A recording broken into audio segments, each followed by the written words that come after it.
Salut, je sais pas quelle émotion je partage avec vous là. Je pense que il y a du plaisir, il y a du plaisir dans cette émotion, mais il y a aussi un petit peu de, je sais pas, d'appréhension, parce que je ne sais pas où cette vidéo va nous mener. On va partir d'un document, là, la lettre de l'Observatoire de l'épargne de l'AMF. Il y a une étude qu'ils ont publiée en compagnie de l'OCDE où ils dressent le portrait des nouveaux investisseurs. Vous voyez, les investisseurs qui ont commencé à investir à partir de 2000. Donc c'est vraiment moi. Et je pense que c'est une partie de vous. On va voir le portrait qu'ils dressent de nous. Je pense que c'est gratiné. Et en fait, en général, quand je partage des lectures de documents avec vous, souvent ça décolle. Enfin, je sais pas, ça part dans tous les sens, ça part en vrille, etc.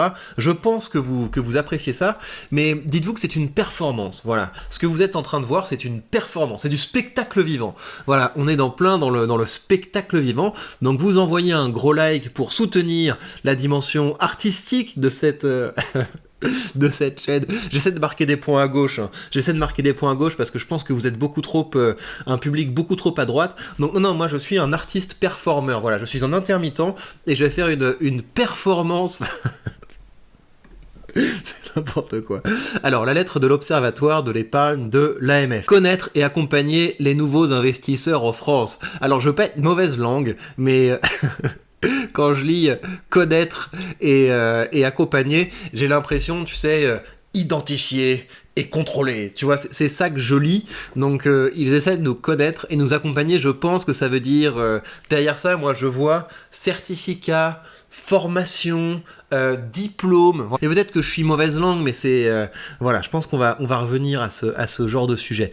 Depuis le premier trimestre 2020, l'AMF a constaté une forte augmentation du nombre d'investisseurs particuliers. Ce phénomène est mondial. Qui sont ces nouveaux investisseurs? Et donc ça, je trouve que c'est positif. Il y a de plus en plus de gens qui investissent, donc ça veut dire, après voilà, on va le voir, il y a des bons investissements, il y a des mauvais investissements, mais le fait que vous ayez des gens qui comprennent que l'argent, c'est une énergie et il faut la faire travailler, c'est positif. Alors afin de mieux les accompagner et de la Commission européenne a désigné, ils ont ramené tous leurs potes quoi, a désigné l'OCDE comme partenaire pour appuyer l'AMF dans sa volonté d'augmenter le niveau d'éducation financière et leur capacité à prendre de bonnes décisions. À la demande de l'OCDE et de l'Institut Audirep, j'en ai déjà marre. Je commence à lire le truc et je mange plein de sigles. Et moi les sigles, ça me fait des petites décharges. Dès que je vois enfin voilà, j'ai l'impression d'être parce que j'ai fait ça. Il y a une époque où, au début de ma carrière, quand j'ai commencé à être indépendant, j'ai donné des formations à la défense. Et pour moi, la défense, c'est quoi? Vous savez, il y a dans la tour de la défense, enfin dans l'arche de la défense, vous avez des locaux, notamment des locaux de boîtes comme Demos. Vous savez, c'est des gros organismes de formation professionnelle. Et donc ça veut dire que les employés de différentes boîtes ont des catalogues et ils peuvent choisir des formations. Et moi, j'ai été contacté par une autre boîte, un sous-traitant, qui m'envoyait donner des formations à ces gens-là. C'est des moments sympas hein, parce que honnêtement, j'ai que des bons souvenirs des gens que j'ai eu en formation à cette époque. C'est souvent des gens qui sont agréables, sympathiques, volontaires, ils ont envie de se former, etc. Mais je trouve le contexte désagréable. Pour moi, la défense, c'est quoi? C'est t'arrives en RER, donc déjà t'as le cocktail de assez indéfinissable hein, parce que ça sent pas bon et c'est une drôle d'odeur. Voilà, je vais pas rentrer dans le détail pour pas être grivois, mais c'est assez désagréable. Je me rappelle aussi du vent. Tu sors de la bouche de RER et tu te manges du vent.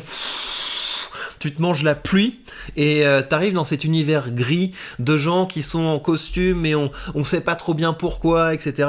Et puis le self en sous-sol, c'est quelque chose qui m'a aussi à midi on allait déjeuner on allait au self pour déjeuner avec les membres de la formation. Alors déjà moi les déjeuners pendant les formations c'est un truc. Là aujourd'hui je commence à arriver à me détendre, mais quand vous êtes au début de votre carrière, bah voilà, d'un autre côté c'est censé être un moment cool de partage, de détente, mais c'est le boulot parce que vous êtes avec des gens qui ont des difficultés, qui veulent discuter avec vous, etc. Et vous êtes un petit peu en représentation parce que vous êtes le formateur, machin truc, etc.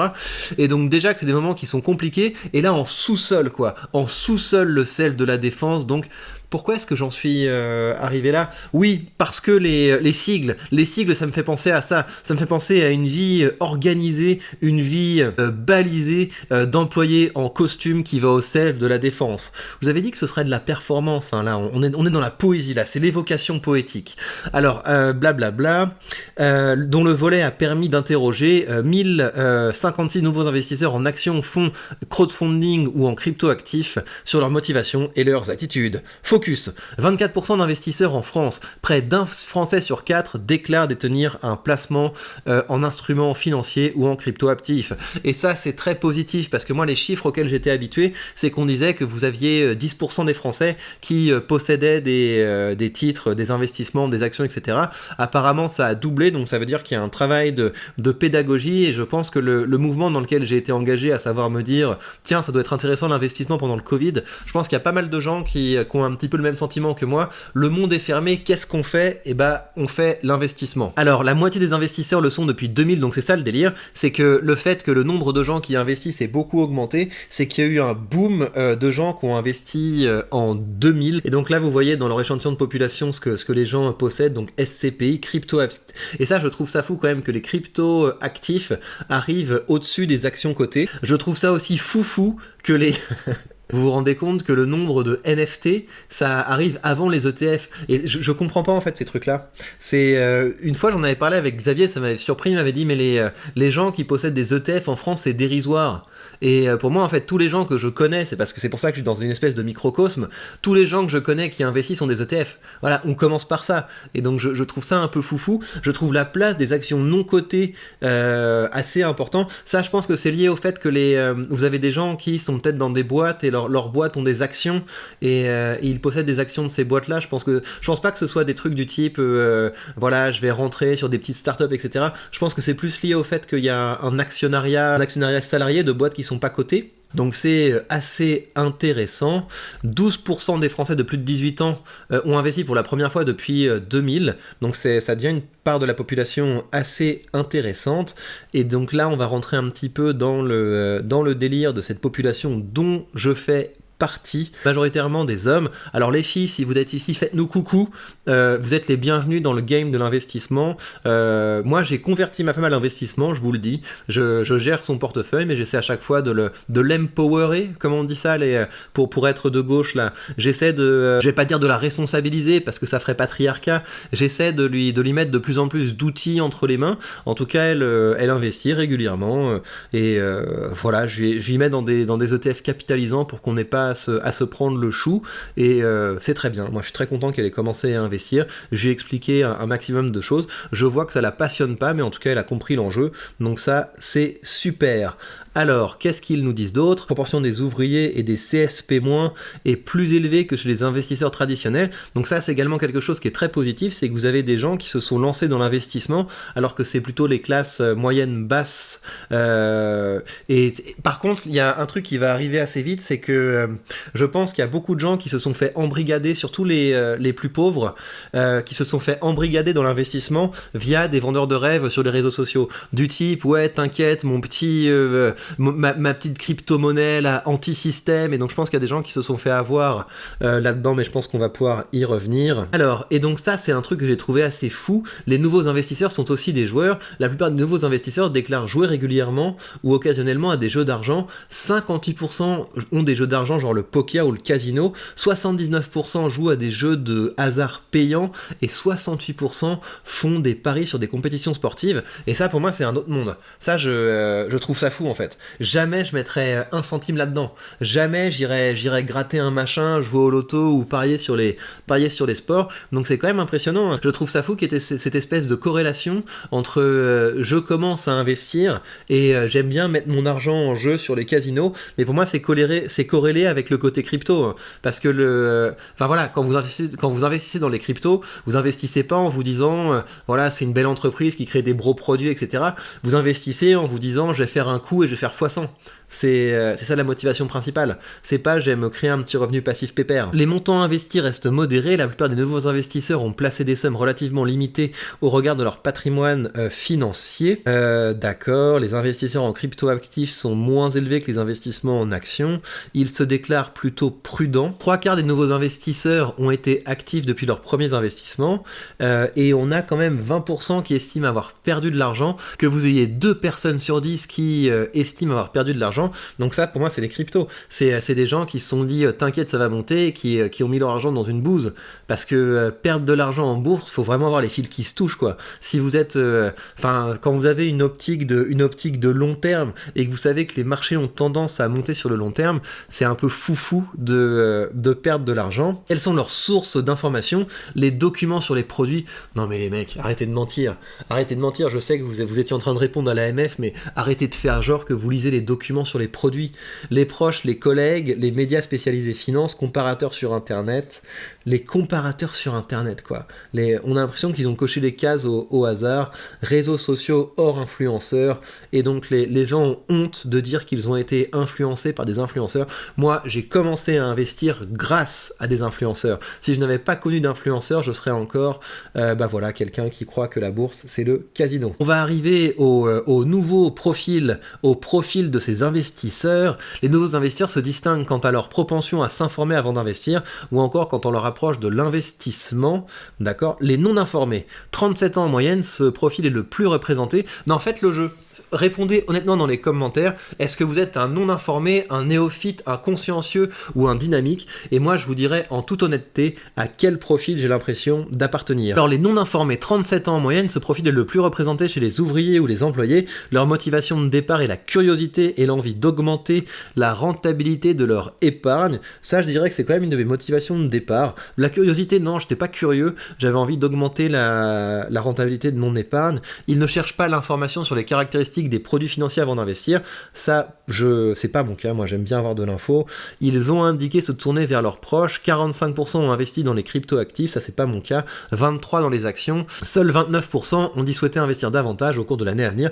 Donc ça c'est typiquement des gens qui, justement parce qu'ils n'avaient pas beaucoup d'intérêt et de connaissances, ont acheté des bouses, se sont brûlés les ailes et se disent c'est pas pour moi, donc je ne suis pas du tout dans ce cas. Les néophytes, 30 ans en moyenne, 75% moins de 35 ans, c'est un profil très digital. Pour la recherche d'informations, pour la souscription aux produits, ils se forment beaucoup sur les réseaux sociaux, notamment auprès d'influenceurs, notamment quand ils recherchent de l'information sur leurs produits. Ils sont nombreux à avoir une personne de leur entourage ayant déjà investi en bourse ou en crypto-actifs. Leur niveau de connaissance qu'ils surestiment est plus faible que celui des nouveaux investisseurs. Donc je ne suis pas un néophyte, je rentre pas vraiment là-dedans. J'ai pas tendance tellement à surestimer mes connaissances.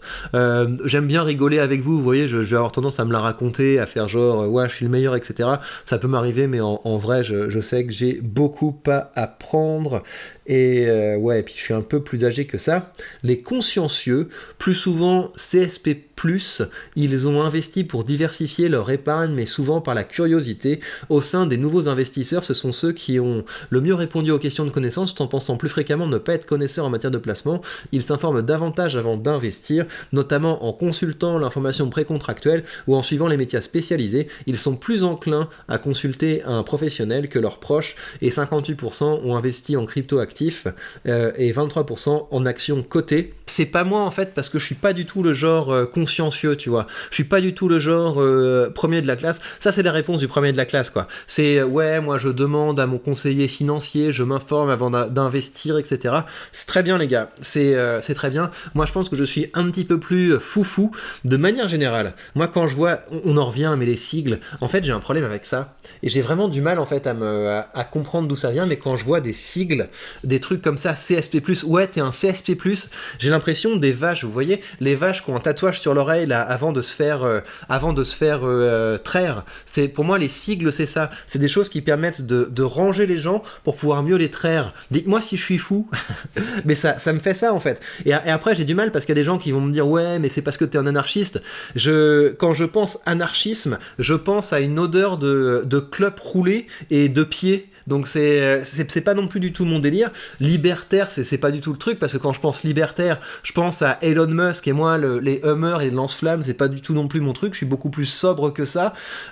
Libéral, mais quand je pense libéral, je pense à, vous voyez, des gens un peu moisis comme ça, Bill Clinton, là, voilà, des gens avec les cheveux en brosse, etc., qui font genre, oui, je suis un bon père de famille, et puis qui se font par leur secrétaire. Enfin voilà, bref, c'est pas du tout non plus mon délire. Dites-moi dans les commentaires à quelle catégorie j'appartiens, je ne vois pas. En fait, profondément, je pense que c'est mon cas et c'est aussi le vôtre. Je ne suis pas un numéro. Dynamique, 37 ans en moyenne, le profil le plus proche de celui des investisseurs traditionnels, souvent confiants quant à leur situation financière, leur patrimoine financier.